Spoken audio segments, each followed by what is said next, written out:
CD1 IELTS for Academic Purposes 6 Practice Tests by Malcolm Mann and Steve Taylor Knowles. Published by McGraw-Hill, 2009. All rights reserved. Test 1. You will hear a number of different recordings and you'll have to answer questions on what you hear. There'll be time for you to read the instructions and questions, and you'll have a chance to check your work. All the recordings will be played once only.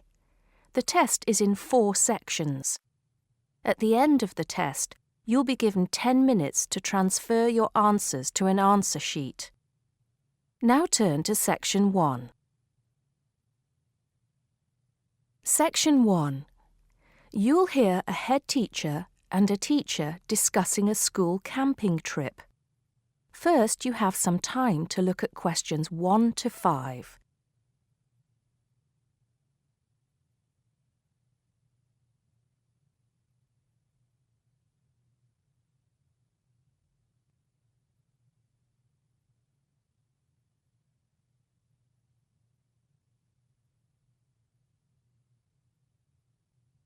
You'll see that there is an example which has been done for you. On this occasion only, the conversation relating to this will be played first. Good morning, Mr. Thompson. Can I speak to you for a moment? Of course, Jamie. Come in. Have a seat. I've just finished looking through the reports for this term. It looks like the pupils are doing very well. Mr. Thompson says he's just finished looking through the reports, so B has been circled. Now we shall begin. You should answer the questions as you listen because you will not hear the recording a second time. Listen carefully and answer questions 1 to 5. Good morning, Mr. Thompson. Can I speak to you for a moment? Of course, Jamie. Come in. Have a seat. I've just finished looking through the reports for this term. It looks like the pupils are doing very well. Yes, I think they are. It's all going fine. So, Jamie, what's on your mind? Well, I've been thinking about next month's camping trip, the one for Year 10. Yes, we've got it scheduled for the 23rd to the 26th, if I'm not mistaken. Actually, I think it's the 24th to the 27th. Let's just check. Oh, right. Yes, you're right. So... Well, I've been thinking about how we might possibly make this year's event even better than last year's. Not that last year's wasn't great, but... Suggestions for improvement are always welcome, Jamie. So, what have you been thinking about? Well, to tell the truth, I wasn't completely happy with the camp we used last year. It was rather small, and I didn't feel that the grounds were particularly well kept. Go on. I did some searching, and I think I found the perfect spot. It's called Shepton Meadows, and... Is that the campsite in the Lake District? No, actually it's just outside Carlisle. It's a huge site, and it's on a lovely lake, Lake Brant, I believe it's called. Half the site is forested, and the rest, the actual camping area, is grassy. For kids that rarely get to see anything more than concrete, it's ideal. And the facilities are amazing. There's a basketball court, a large pool, and a football pitch. There are well-marked trails through the forest for hiking, and the lake is there for swimming and other water sports. I believe there's even a lifeguard service. That sounds like it might suit our purposes perfectly. Did you happen to find out about availability and cost? Yes, as a matter of fact, I did. I called them yesterday evening, and there are plenty of spots available. And because we're a non-profit organisation, they said they would give me a reduction in the price. If I remember correctly, we paid £5 a head last year. Yes, per night, right? Yes, each child paid £10 for the 2 nights. Well, at this campsite, it's only £4 per night. And they told me that if we had over 50 children, which we do, they could give us a further 10% off. That's very reasonable, isn't it? Well, from what you've told me, I think we should probably go ahead and book.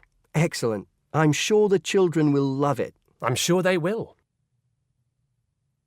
Before you hear the rest of the conversation, you have some time to look at questions 6 to 10.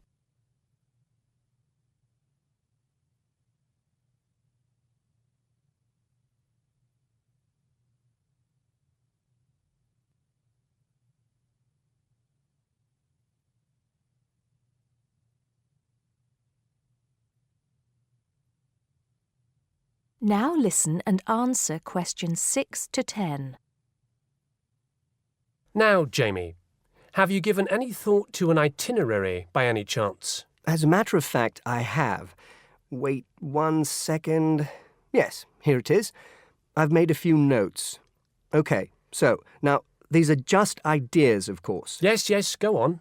Let's hear what you've got. Right. We time it so that we arrive at the camp around 7 on Friday evening.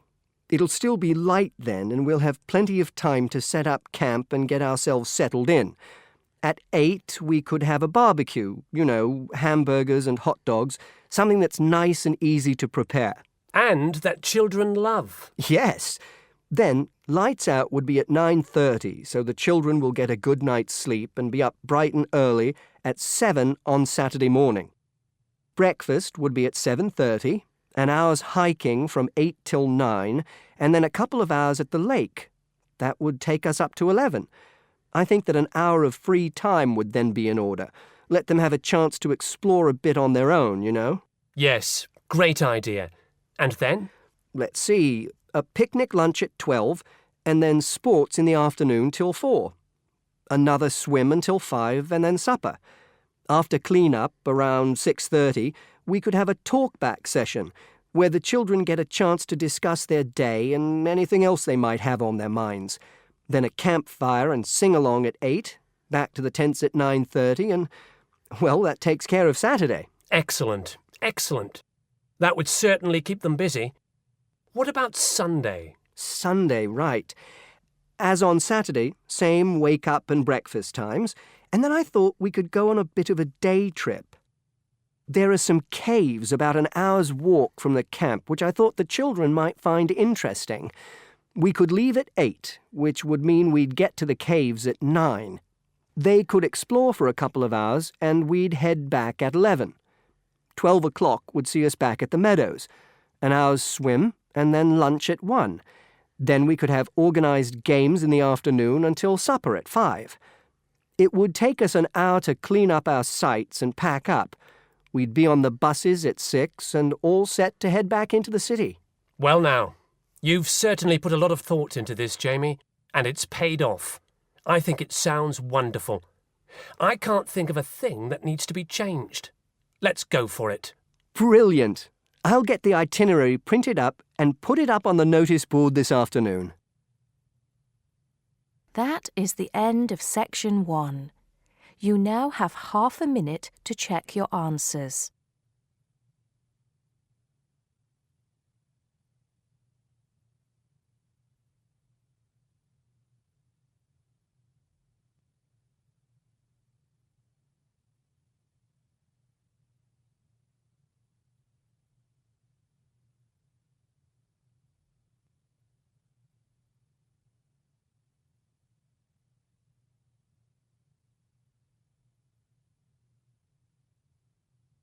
Now turn to Section 2. Section 2. You'll hear a man giving information to a group of new university students. First, you have some time to look at questions 11 to 15.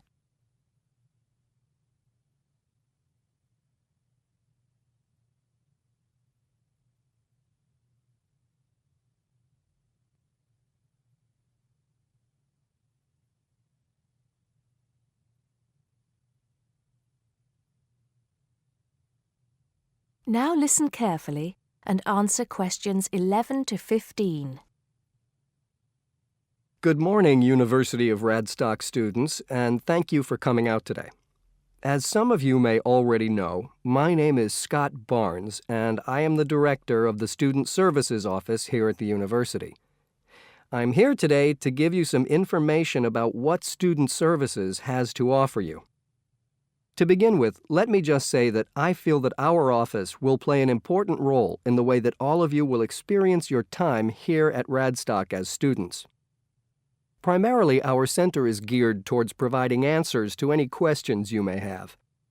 Because all of our reception staff are currently enrolled as students at Radstock, we feel that we're in an excellent position to deal with any issues you may face during your time here at the university. As I said earlier, the Student Services Office is mainly a place where you can have your queries answered. However, the office is more than that. For example, if you come and visit us, you can pick up your student discount cards.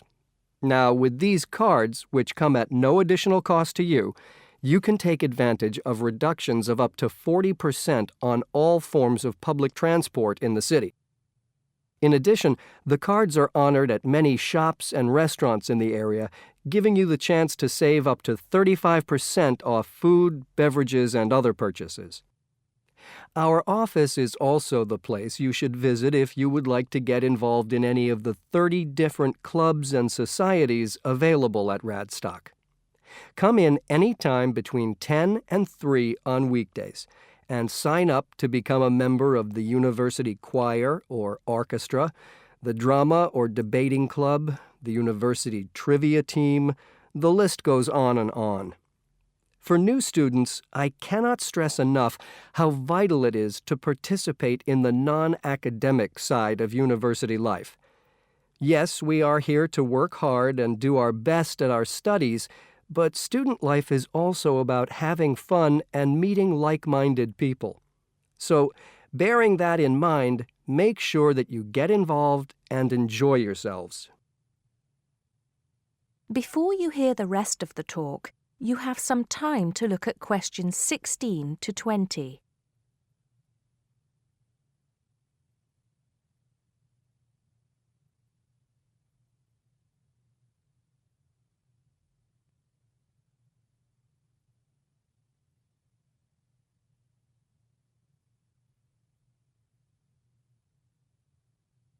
Now listen and answer questions 16 to 20. Moving along, I'd now like to talk to you about another very important service that our office provides, and that is counseling. I'm sure that you are all well aware that there are times in life when things can go wrong and times can get tough. We all have to endure difficult experiences, and these difficulties can be emotional or physical. Whatever the case may be, talking with an experienced counselor can help you through the trying times. The counseling service here at Radstock is staffed by counselors who are qualified to help you deal with problems ranging from homesickness and loneliness to eating difficulties and life changes. To see a counselor, we recommend that you first visit our drop-in center.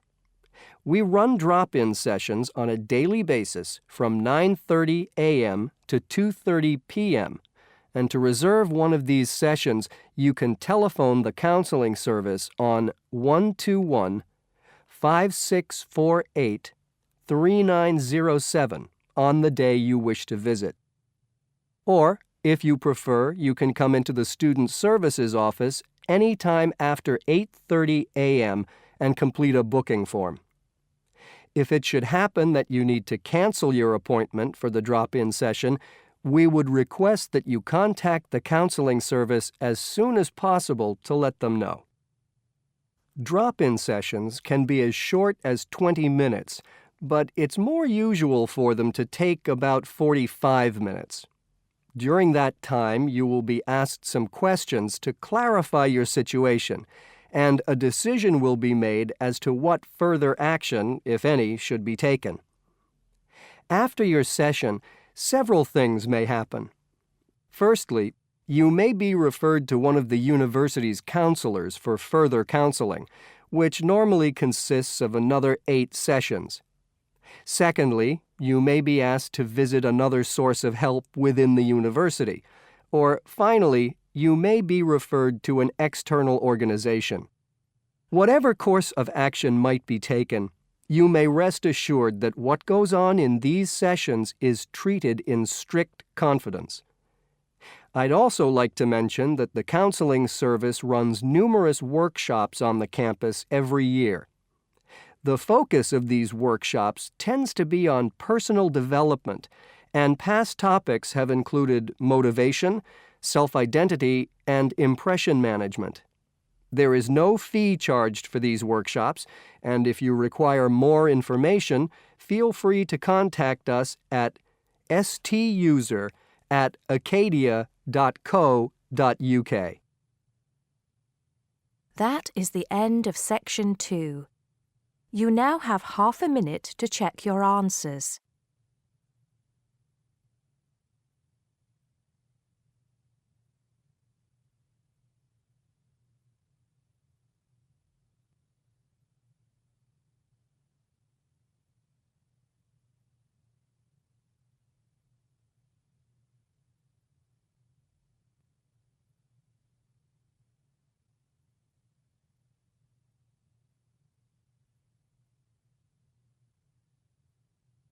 Now turn to Section 3. Section 3. You'll hear a tutor and a student talking about the history of the scientific method. First, you have some time to look at questions 21 to 25.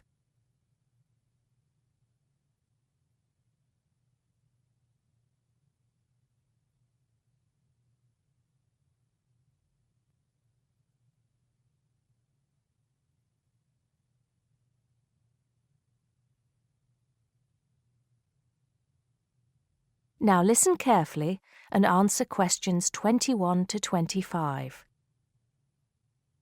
Hello, Simon. Come in. Take a seat. Now, I wanted to talk to you about your assignment. Yes, the one on the scientific method. That's right. I just wanted to see how you were getting on. Well, I think it's fine. I mean, I haven't done a huge amount of work on it because I've been working on other things. But what I've read so far seems fine. How many of the references that I gave you have you managed to get hold of? Not too many, I'm afraid. It seems that everyone else is working on the same things at the same time. And every time I look, the books are checked out from the library. Right. Well, I think that we can go over the main ground together now. That way, even if you don't manage to go through all the references in detail, you'll still have an overview. What has helped you most so far? I've managed to have a look at 3 of them. I thought that Johnson made some good points, but it was hard to follow the line of her argument. Bradman was simple and straightforward, and I felt as if I got a lot out of that. I wish I could say the same for Whittaker. To be honest, I didn't get very far with that.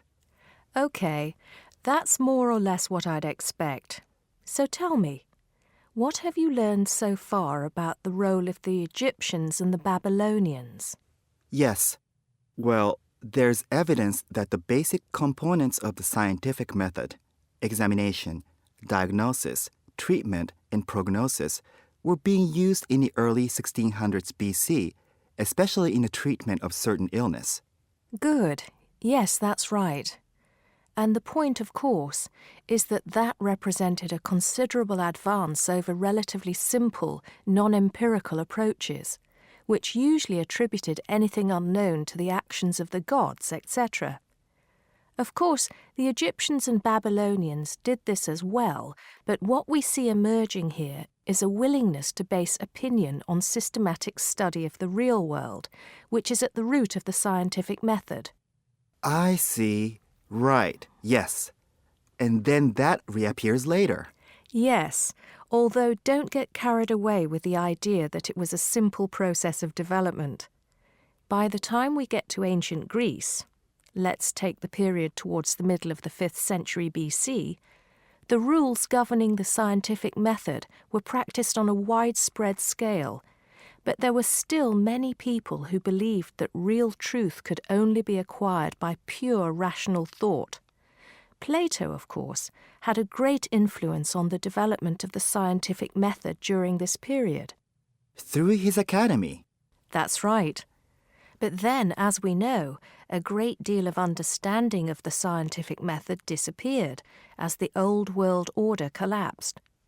It wasn't until the Middle Ages, sometime before the 11th century, that several versions of the scientific method emerged from the medieval Muslim world, all of which stressed the importance of experimentation in science. Right. I think I've got the historical timeline. Before you hear the rest of the conversation, you have some time to look at questions 26 to 30.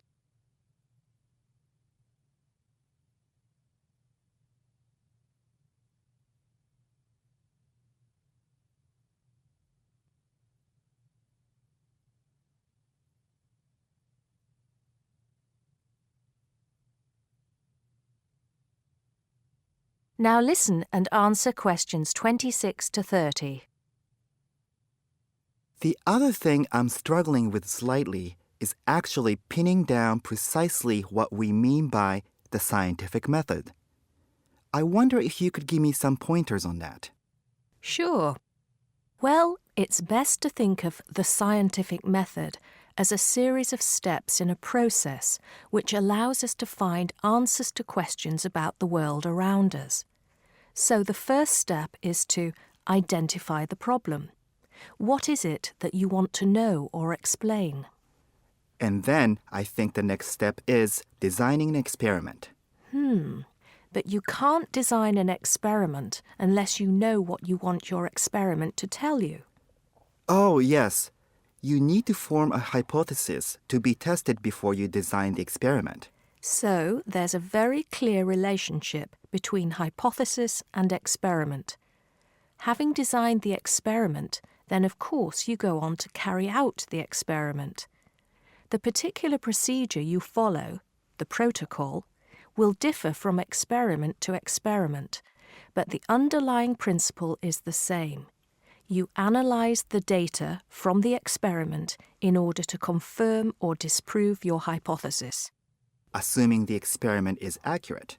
Oh yes, if there's anything unusual about the data, or if the results are at all surprising, then you need to ask yourself whether the experiment could be flawed and whether the data could be unreliable. If the answer is yes, then it may be necessary to modify the experiment and go through the process again. So, once you have reliable, valid results, Then the final step is to communicate them. The wider scientific community needs to know about the results, and publication in journals is the accepted way. okay, I think I've got the basics. It's going to get more complicated as we begin to look at some people who have criticized the scientific method. So you need to make sure that you understand things up to this point. Let me know if you have any further problems with it. That is the end of section 3. You now have half a minute to check your answers.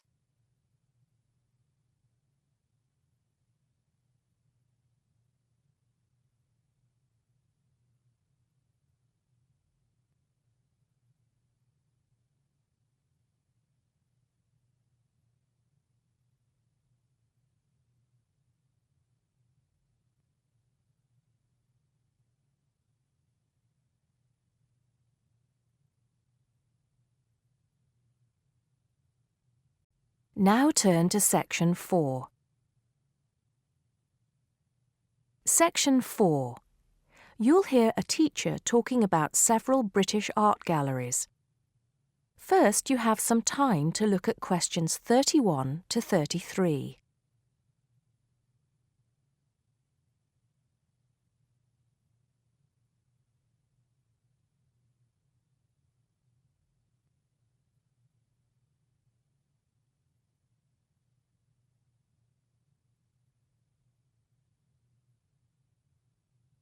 Now listen carefully and answer questions 31 to 33.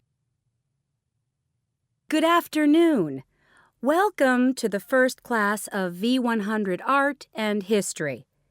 The objectives of the course, as you will have seen if you've taken a look at the syllabus, include familiarizing yourselves with the vocabulary and language of art, learning about the basic elements of art and design, and finally, discussing historical periods as they pertain to art. The course will also give you the opportunity to visit some of the many galleries and museums that Britain has to offer. So, having said that, I'd like to spend the rest of today's class talking about 4 of the more important galleries that we will be visiting in the coming year. As most of you already know, or at least I hope most of you know, there are 4 Tate galleries in all. To begin, I'd like to tell you a little bit about the Tate Modern. Tate Modern is located in a very busy part of London called the South Bank. It's close to 2 world-renowned tourist attractions, St. Paul's Cathedral and Shakespeare's Globe Theatre. Now, interestingly enough, Tate Modern is housed in what was a power station built in several stages between 1947 and 1963. It was closed down in 1981 and reopened as a gallery in the year 2000. Tate Modern consists of 5 levels, with the Tate collection being shown on the 3rd and 5th levels. On level 2, the works of contemporary artists are exhibited, while level 4 is used for holding large temporary exhibitions. Since this museum opened, it has become a popular spot for both Londoners and tourists alike. And believe it or not, it doesn't cost anything to get in to see the collection displays. Before you hear the rest of the talk, you have some time to look at questions 34 to 40.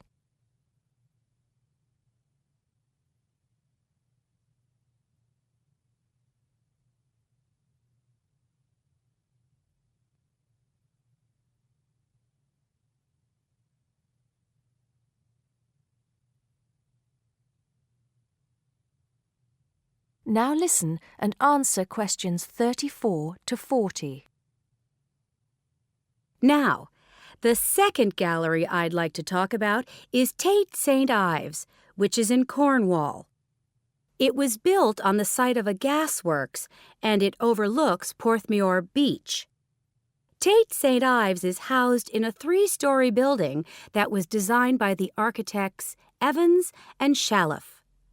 It was established in 1993, 7 years before Tate Modern was opened, and the gallery exhibits the works of modern British artists, including members of the St. Ives School, a group of artists living and working in the area from the 30s onwards. In later lectures, we'll be looking at the work of some of the artists who belong to that group and the ways in which they influenced each other. Okay, am I going too fast for any of you? No? Good. Next, I want to talk about Tate Britain, which is a gorgeous gallery situated right in the heart of Westminster. Tate Britain was the first of the 4 Tate galleries to open, and it was established in 1897. It was built on the site of an old prison, and when it first opened its doors, it was called the National Gallery of British Art. Later, it became known as the Tate Gallery, after the man who founded it, Sir Henry Tate. During its lifetime, Tate Britain has been damaged twice, once by floodwaters from the River Thames, and once by bombings during World War II. This gallery has an interesting range of exhibitions of historic and modern art from 1500 up to the present day. Now, the last gallery I'd like to tell you about is called Tate Liverpool. It's not hard to figure out where this gallery is located, is it? It was opened in 1988 to exhibit displays from the Tate collection, and it also has a program of temporary exhibitions. Tate Liverpool is housed in what was once a warehouse, and for some years it was one of the biggest galleries of modern and contemporary art in the UK. Well, that's a brief overview of just a few of the galleries we'll be visiting.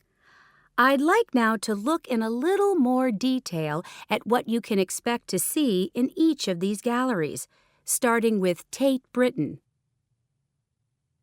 That is the end of section 4. You now have half a minute to check your answers.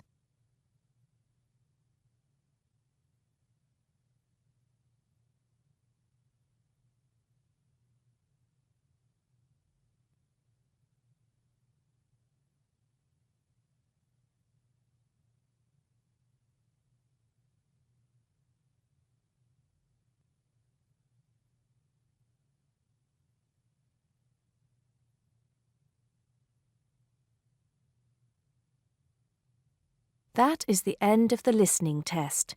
You now have 10 minutes to transfer your answers to the listening answer sheet.